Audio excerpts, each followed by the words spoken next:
ಚಿಕ್ಕಬಳ್ಳಾಪುರ ಜಿಲ್ಲೆಯ ಎಲ್ಲ ಗ್ರಾಮೀಣ ಪ್ರದೇಶಗಳಲ್ಲಿ ಪರಿಸರ ಸ್ನೇಹಿ ಗಣಪತಿ ಮೂರ್ತಿಗಳನ್ನೇ ಪೂಜಿಸುವಂತೆ ಜನರನ್ನು ಪ್ರೇರೇಪಿಸಲು ಮತ್ತು ಪಿಒಪಿ ಗಣಪತಿ ಮೂರ್ತಿಗಳ ಪ್ರತಿಷ್ಠಾಪನೆ ವಿಸರ್ಜನೆಗೆ ಅವಕಾಶ ನೀಡದಂತೆ ಗ್ರಾಮೀಣ ಅಭಿವೃದ್ಧಿ ಮತ್ತು ಪಂಚಾಯತ್ ರಾಜ್ ಸಚಿವ ಈಶ್ವರ್ ಬಿ ಖಂಡ್ರೆ ಸೂಚನೆಯನ್ನು ಕೊಟ್ಟಿದ್ದಾರೆ.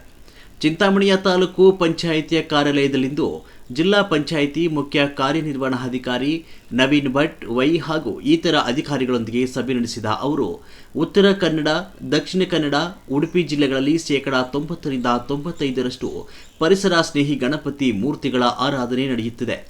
ಜಿಲ್ಲೆಯಲ್ಲೂ ಇಂತಹ ಜಾಗೃತಿ ಮೂಡಿಸಿ ಅಂತ ಹೇಳಿದರು.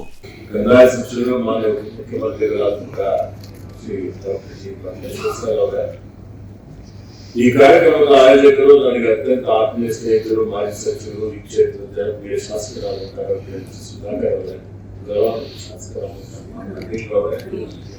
ಜಿಲ್ಲಾಧಿಕಾರಿಗಳಾದಂತಹ ಮಾನ್ಯ ಪ್ರಭು ಅವರೇ, ಪಂಚಾಯತ್ ಜಿಲ್ಲಾ ಪಂಚಾಯತ್ ಮುಖ್ಯ ಕಾರ್ಯನಿರ್ವಹಣಾಧಿಕಾರಿ ನವೀನ್ ಭಟ್ ಅವರೇ, ವಿಶಾಲ್ ಅವರೇ, ಆನಂದ್ ಅವರೇ, ಉಪಸ್ಥಿತರಿರುವಂತೆ ಎಲ್ಲ ನಮ್ಮ ಆತ್ಮೀಯ ಸ್ನೇಹಿತರುಗಳೇ, ಮಾಧ್ಯಮದ ಮಿತ್ರರೇ, ಇವತ್ತು ಬಹಳ ಖುಷಿ ಆಗ್ತಾ ಇದೆ, ಹೆಮ್ಮೆ ಆಗ್ತಾ ಅನಿಸ್ತಾ ಇದೆ. ಯಾಕಂದ್ರೆ ಗ್ರಾಮೀಣ ಅಭಿವೃದ್ಧಿ ಮತ್ತು ಪಂಚಾಯತ್ ರಾಜ್ ಇಲಾಖೆ ಸಚಿವರಾದ್ಮೇಲೆ ಪ್ರಪ್ರಥಮವಾಗಿ ಚಿಂತಾಮಣಿಗೆ ನಾನು ಆಗಮಿಸಿದ್ದೇನೆ. ನನ್ನ ಆತ್ಮೀಯ ಸ್ನೇಹಿತರಾದಂತಹ ಶ್ರೀ ಸುಧಾಕರ್ ಅವರು ಮೊನ್ನೆ ನನಗೆ ಆಹ್ವಾನ ಮಾಡಿದಂತಹ ಸಂದರ್ಭದಲ್ಲಿ ಈ ವಿಷಯವನ್ನು ನನಗೆ ಮಾಹಿತಿ ಕೊಟ್ಟರು. ಡಾಕ್ಟರ್ ಸುಧಾಕರ್ ಅವರು ಅವರ ದೂರದರ್ಶಿತ್ವ ನೋಡಿ, ವಿಷನ್ 20 ವರ್ಷ ಕೆಳಗಡೆ ಅವರು ಈ ಒಂದು ಚಿಂತಾಮಣಿಯಲ್ಲಿ ಇಂಥ ಒಂದು ಸಭಾಭವನ ನಿರ್ಮಾಣ ಮಾಡಬೇಕು ಅನ್ನೋಂಥ ಕನಸು ಅಂದ್ಕೊಂಡಿದ್ರು.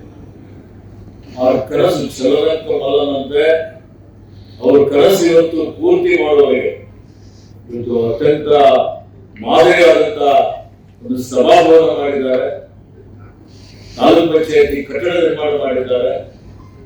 ಮತ್ತೆ ಇಲ್ಲಿ ನೋಡಿ, ಇದರಿಂದ ಸಾಮರ್ಥ್ಯ ಸೌಧ ಅದನ್ನು ಬಹಳ ವರ್ಷ ಕೆಳಗಡೆ ಪ್ರಾರಂಭ ಆಗಿದ್ದಂಥದ್ದು ಅದಕ್ಕೆ ಪೂರ್ಣಗೊಳಿಸಿದ್ದಾರೆ. ಅದಕ್ಕಾಗಿ ನಾನು ನನ್ನ ಪರವಾಗಿ ಗ್ರಾಮೀಣ ಅಭಿವೃದ್ಧಿ ಮತ್ತು ಪಂಚಾಯತ್ ರಾಜ್ ಇಲಾಖೆ ಪರವಾಗಿ ಅವರಿಗೆ ಹಾರ್ದಿಕ ಅಭಿನಂದನೆ ಮತ್ತು ಶುಭಾಶಯ.